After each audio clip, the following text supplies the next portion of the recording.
अल्लाह तो माना हुआ था, हुसैन पे सबसे ज्यादा राजी था मेरा रब, लेकिन इमाम आली मकाम ने 9-10 की सारी रात का अल्लाह मुझसे राजी हो जा, अल्लाह मुझसे राजी हो जा, अल्लाह मुझ पे रजा नाज़िल कर दे।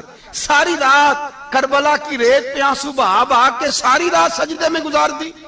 इमाम अली मकाम बहुत बड़े थे, इबादत गुजार थे, रियाजत बड़ी करते थे।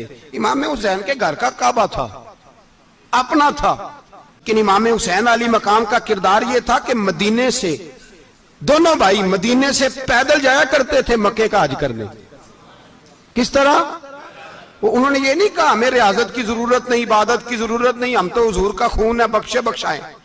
पैदल मदीने से दोनों शहजादे और इस तरह पैदल जाते थे, एक दफा नहीं, 2 दफा नहीं, 25-25 हज दोनों ने पैदल मक्के जाके अदा फरमाया। 25-25 हज।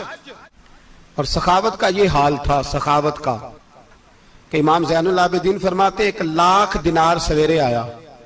कितना? समझ ले अरबों खरबों रुपए आज के हिसाब से, 1 लाख दिनार। और फरमाते हैं फातिमा के लाल दरवाजे पे बैठ गए पैसे लेके, और लोगों को बुला बुला के नजर दी, फरमाया थोड़े से ले जाओ, थोड़े से ले जाओ, थोड़े से ले जाओ, थोड़े से। फरमाते जोर तक इमाम हुसैन ने लाखों बांट दिए।